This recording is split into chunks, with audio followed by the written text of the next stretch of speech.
আম্মা জান জিজ্ঞাসা করছিলেন, ইয়া রাসূলুল্লাহ, কিয়ামতের দিন কিরকম হবে, আমরা কিভাবে আসবো? তো আম্মা জানকে আল্লাহ রসুল বলছিলেন হুফাতান ওরাতান, পায়ে হাইটা আসবে, উলঙ্গ আসবে। আম্মা জান চিৎকার দিয়া বলছে, আলা ইয়ারা বাদুনা বাদা, আমাদের একজন আরেকজনকে দেখবে না? আল্লাহ রসুল আম্মা জানের কোলে শোয়া ছিলেন, উঠা বসছেন, চেহারা রং পরিবর্তন হয়ে গেছে, আর বলছে, আয়েশা ইয়াউমুন আসির, আয়েশা বড় কঠিন দিন। তো দুটা চিত্র তুলে ধরছেন আম্মার সামনে, বলছে, আয়েশা কিরকম কঠিন শুনবা? কাআন্নী আনজুরু মূসা মুতালাফফিফুন বিউমুদিল আরশ ওয়া ইয়াকুলু রাব্বি লা আসআলুকা আল-ইয়াওমা উম্মি ওয়া লা আসআলুকা আল-ইয়াওমা উখতি আসআলুকা নাফসি নাফসি নাফসি নাফসি। বলছে, আয়েশা এরকম কঠিন দিন আমি দেখতেছি যেন মুসা আলাইহিস সালাম আরশের খুঁটি ধরে চিৎকার দিতেছে আর বলতেছে, আল্লাহ আজকের দিনে মাকে চাই না, বোনকে চাই না, চাই আমাকে বাঁচান, আমাকে বাঁচান। কালিমুল্লাহ, যার কিতাবটা আল্লাহ নিজের হাতে লেখছে, কাতাবাত তাওরাত বিয়াদি, যার কিতাব আল্লাহ নিজের হাতে লেখা দিয়েছেন, কালিমুল্লাহ যিনি, আল্লাহর সাথে যিনি কথা বলতেন, যার উপাধি কালিমুল্লাহ, উলুল আজমি মিনার রসুল, 5 জন নবীর ভিতরে একজন যিনি, 5 জন উলুল আজমি মিনার রসুলের ভিতরে। আল্লাহ রসুল বলছে, আয়েশা আরেকটু দৃশ্য বলবো তোমাকে? তো বলছে, ইয়া রাসূলুল্লাহ বলেন।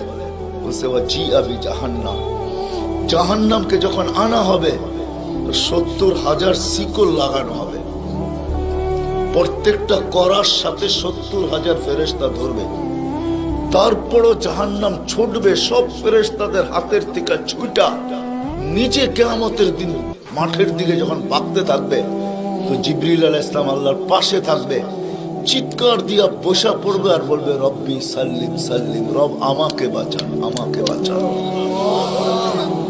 ওই দিন শুধু একজন ব্যক্তিত্ব, আপনার আমার রসূল মুহাম্মদুর রাসূলুল্লাহ সাল্লাল্লাহু আলাইহি ওয়াসাল্লাম শুধু উম্মতি উম্মতি বলে চিৎকার দিবে।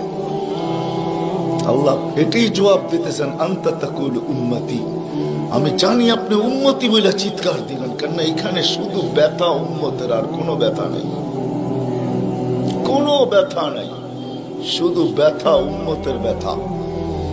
এমন এক ব্যথা দিলের ভিতরে ছিল, তো বলছে আপনি উম্মতি বলে চিৎকার দিবেন, আমি বলবো রহমতি রহমতি, 99 রহমত রাখা আছে, সালতো তা, ওই দিন আপনি চাবেন আমি দিব, শাফি তুসাফা, আপনি সুপারিশ করবেন আমি মঞ্জুর করব। আর এক রিওয়ায়াতে আল্লাহ বন্ধুকে সান্ত্বনা দিয়েছেন, বন্ধু আনা মালিকি ইয়াউমিদ্দিন আনতা সাহিবা ইয়াউমিদ্দিন, আমি কিয়ামতের মালিক বটে কিন্তু বাদশা কিন্তু আপনি, আমি মালিক কিন্তু বাদশা আপনি। ব্যথা ছিল, ব্যথা। সুনামগঞ্জের মানুষ আমার চেয়ে বড় বড় ওলামার আওয়াজ করছে, আমি শুধু আপনাদেরকে একটু নবীর ব্যথা শুনাইতেছি, কিরকম ব্যথা ভিতরে ছিল। চলেন, যখন ব্যথাই শুনাইতেছিলাম তো আরেকটু শুনাই। প্রথম সিংহায় ফুতে সব ধ্বংস হয়ে যাবে, এটাকে নফখাতুল উলা বলে, কিয়ামত যেটাকে বলে। দ্বিতীয়টাকে নফখাতুন নুশুর বলে, দ্বিতীয় সিংহা ফুতে সব আবার জন্ম হবে, সব পয়দা হবে, কিন্তু এর আগে মৌত সবার হয়ে যাবে, মালাকুল মৌতেরও মৌত হবে, এটাও সত্য, হাদিসে আছে। আমি অতদূর টানতে চাইতেছি না। সর্বশেষ যখন মালাকুল মৌত থাকবে, তা আল্লাহ জিজ্ঞেস করবে, মান বাকিয়া ইয়া মালাকুল মৌত, কে বাকি? তো বলবে, লা মা বাকিয়া আহাদ ইল্লা আনা ওয়া আনতাল হাইয়ুল লাযী লা তামুত। আকাশ জমিন আরশের নিচে কোথাও কোনো সৃষ্টি বাকি নাই, শুধু আমি একা বাকি আর আপনি। আল্লাহ জিজ্ঞাসা করবে, আইনা আনতা, তুমি কোথায়? তো বলবে, তাহতা আরশিক, আমি আপনার আরশের নিচে, উপরে তো না। আল্লাহ বলবে, মাদা তারাও, আরশের নিচে তাকায় দেখো তো কি দেখা যায়? তো উনি লেখা দেখবে, আজকেও আছে, ওই দিনও উনি দেখবেন, ইন্নী কাতাবতুল মৌত আলা মান তাহতা আরশি, আমার আরশের নিচে যে আছে তাকে মরতেই হবে। আল্লাযী হাই, চিরঞ্জীব, ফাহুয়া ফাওকা আরশি, সে আমার আরশের উপরে বিরাজমান। তো বলবে আল্লাহ এই লেখা আছে এখানে, তা আল্লাহ বলবে ফাতামুত আনতা, এবার তোমার পালা। ফাইন্নাকা তাহতা আরশি, তুমি আমার আরশের নিচে। ওয়া ইন্নী কাতাবতুল মাউত আলা মান তাহতা আরশি, আর আমার আরশের নিচে যে আছে তাকে মরতেই হবে। সায়ুলকি আলাইহি সাকারাতাল মাউত, আল্লাহ ওনার উপরে মৃত্যুর যাতনা ঢালবেন। আজকে যদিও উনি মৃত্যু সম্বন্ধে কিঞ্চিত ধারণাও রাখেন না, আমার বিশ্বাস উনি মৌত কি জিনিস জানেন না, এটাই তো সত্য। কি যাতনা বিষে বুঝিবে সে কিসে, কবু আসি বিষে ডংসিনি জানে। সাপের বিষ তো ওই বোঝে যাকে সাপে দংশন করছে। উনি তো নিয়ে যায় শুধু আমাদেরকে, হুকুম হয় অপারেশন সাকসেস করে না, নিয়ে যান। এমনকি প্লেনের ভিতরে উনি অপারেশন চালান, ঠিক না?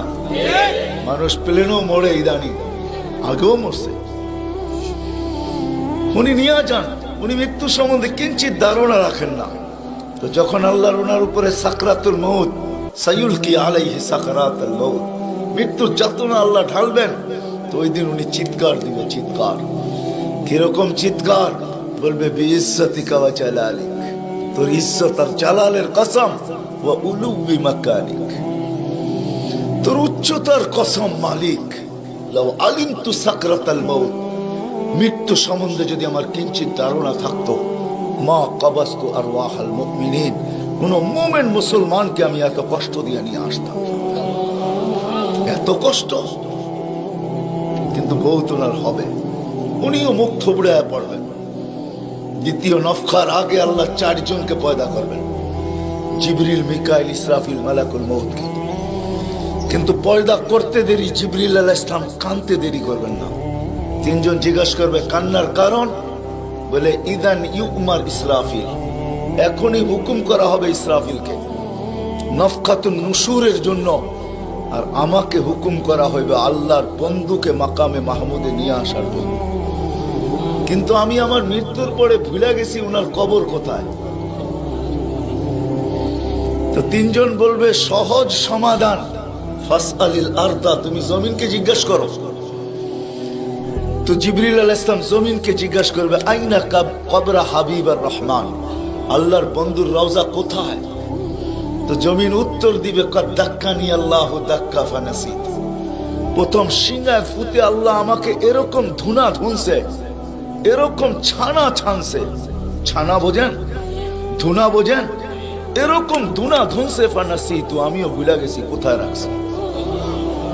এটা মাঝে মাঝে আমাদের সাথেও ঘটে। টুপি যাবে খোঁজে সারা ঘরে, ঠিক না?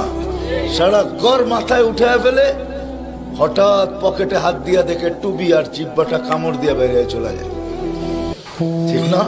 নাহলে তো ঘরালার আবার এর মাথা খারাপ করবে, ঠিক না? আমাদেরও ঘটে, জমিনও ভুলে যাবে। ওই দিন আল্লাহ রসুলের কবর থেকে নূর বাহির হবে, নূর নূর নূর নূর, হাত্তা ইয়াসাদ আরশার রহমান, আল্লাহর আরশ পর্যন্ত পৌঁছবে। আজকে বাহির হয় না, আজকে বাহির হলে দুনিয়া দুনিয়া থাকবে না, শেষ। আজকে সুযোগ নাই, ওই দিন বাহির হয়। জিবরিল আলাইহিস সালামকে হুকুম করা হবে নিয়ে আসো মাকামে মাহমুদে, নিয়ে আস, যাবে। পরেরটা হইল সুনামগঞ্জের মানুষ বুঝার, যদি ভিতরে দিল থাকে তাহলে বুঝবেন, নাহলে বুঝবেন না। উনি যাবে, পর মারবে পর, আর বলবে তুমি হাবিব আর রহমান, আল্লাহর বন্ধু ওঠেন। তো আল্লাহর রসুল উঠবে, হাদিসের শব্দ ওয়াহুয়া ইয়াকুম ওয়া ইয়াবকি ওয়া ইয়াকুল, উঠবে কিন্তু কানতে কানতে উঠবে, আর বলতে বলতে উঠবে জিবরিল আইনা উম্মতি আইনা উম্মতি আইনা উম্মতি আইনা উম্মতি, আমার উম্মত কোথায়? আওয়াসালা শাফির জাহান্নাম, আমার উম্মত কি আমাকে ফাঁকি দিয়া পুলসিরাতের কিনারে চলে গেছে? তারপরে জিবরিল তুমি আমাকে উঠাইতে আসছো? তো জিবরিল কসম খাবে বিইজ্জতিল্লাহি ওয়া জালালি, মা শাক্কাল আরদা আহাদুন ইল্লা আনতা, আপনি ব্যতীত কেউ ওঠে নাই, উম্মত কোত্থেকে উঠবে? আপনি শান্ত হন, শান্ত, সান্ত্বনা দিবে, উঠবে, মাকামে মাহমুদে যাবে। কসম খোদার, ব্যথা আমি শুনাই দিয়েছি আপনাদের, উঠবে, যাবে। কিন্তু মাকামে মাহমুদে বসবে না, শুধু ডাইন হাতটা রাইখা দিয়া দাঁড়ায় থাকবে। আল্লাহ জিজ্ঞাসা করবে, বন্ধু বসেন না? বলছে, না বসবো না। দাঁড়ায় আছেন কেন, হাত রাখছেন কেন? বলে, মালিক এই জন্য হাত রাইখা দাঁড়ায় আছি, এটা আমি মালিক। কিন্তু তাইলে বসেন না কেন? বলে, বসবো না। বলছে, কারণ কি কারণে বসবেন না? বলে, আমাকে বসায়া দিতে চান তাই না? আমি যদি বসি তো আমার উম্মতের জন্য ছুটবে কে, ভাগবে কে, কাঁদবে কে? হাউজে কাউসারে যাবে কে? উম্মতের ঠোঁটে লাগায়া পেলা পান করায়া দিবে, পানি পান করায়া দিবে কে? মিজানের পাশে দৌড়াবে? পাল্লা যদি সামনে না ঝোঁকে তাইলে দুরুদের গাঠটি নিয়া, যা আমি আপনি পড়ছি নবীর উপরে দুরুদ, ওই গাঠটি গুলাকে নিজের কাঁধে করে নিয়ে চলে আসবে। প্রত্যেকের নামেরটা ইমাম কর্তুবী রহমতুল্লাহ আলাইহি লেখছেন, কিতাব মোতালা করেন, ওই গাঠটি নিয়ে আসবে, নিজে উঠায়া নিয়ে আসবে, উঠায়া। এই জন্যই বলছে আমার উপরে দুরুদ বেশি বেশি পড়ো। ডেলি পড়ো না তো জুমার দিন পড়ো, আকসিরু আলাইহিস সালাহ ইয়াউমাল জুমা। জুমার দিন বেশি বেশি আমার উপরে দুরুদ পড়ো, তোমাদের দুরুদ গাঠটির ভিতরে রাখা থাকবে। গাঠটি কিয়ামতের দিন যদি পাল্লা না ঝুঁকে তো আমি পিঠে করে উঠায়া পাল্লায় দিয়া ঝুঁকায়া দিব, ঝুঁকায়া। আবার মিজানের পাল্লায় পুলসিরাতের ওইখানে দৌড়াবে। বলছে, কে দৌড়াবে উম্মতের জন্য? যে কিয়ামতের মাঠে ব্যথা নিয়ে উঠবে, ব্যথা, ব্যথা নিয়ে উঠবে, ব্যথা। হায় হায়, যে মৃত্যু লগ্ন ব্যথা নিয়ে গেছেন, ব্যথা। কোনো ব্যথা না,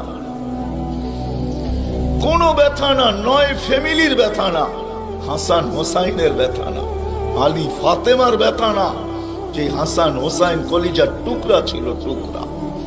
সুনামগঞ্জের মানুষ বুঝবেন কি বুঝবেন না জানি না, দুই ভাই আসছে আল্লাহ রসুলের কাছে, আয়েশা বলছে, নানা জান আপনি উত্তম না আমরা দুই ভাই উত্তম?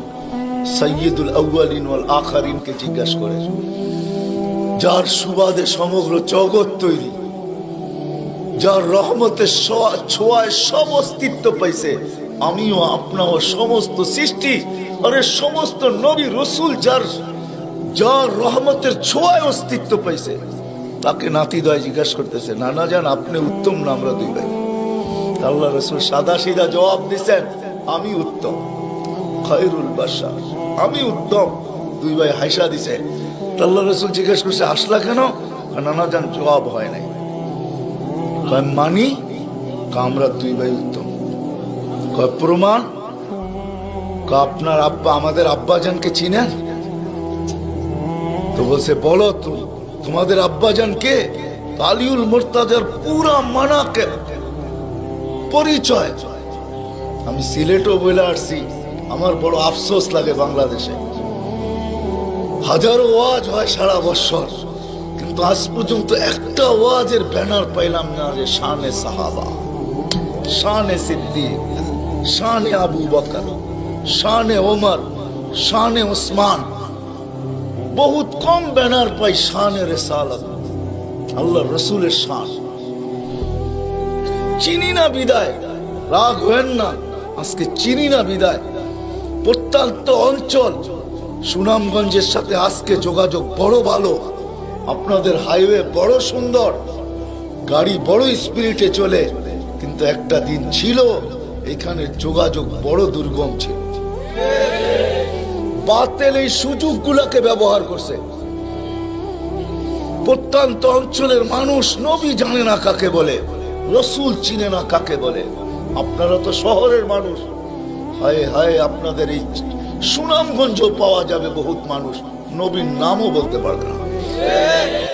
রাগ হয় না, রাগ হয় না, পায়ে হাত রাখে।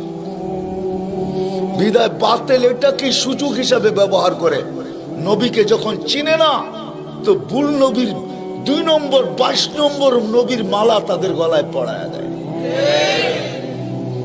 কাদিয়ানি বানাইতে সুবিধা এই জন্য, নবীর পরিচয় যদি আমাদের বাচ্চা বাচ্চা জানতো, নারী পুরুষ জানতো, আমাদের স্কুল কলেজের ছেলেরা জানতো যে আমাদের নবী কে, তার প্রয়োজন কতটুকু, তার মর্তবা কত বড়, তাইলে কেউ এরকম দাওয়াত নিয়ে যাইতে দেরি, জুতার বাড়ি খেয়ে ফিরতে দেরি হতো।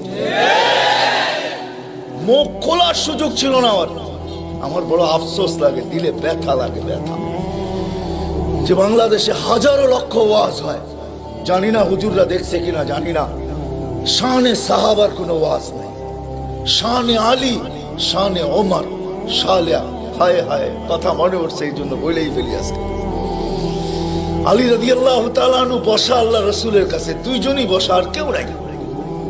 আমি আপনাদের কিতাবের হাওয়ালা দিব, কিতাব দিব।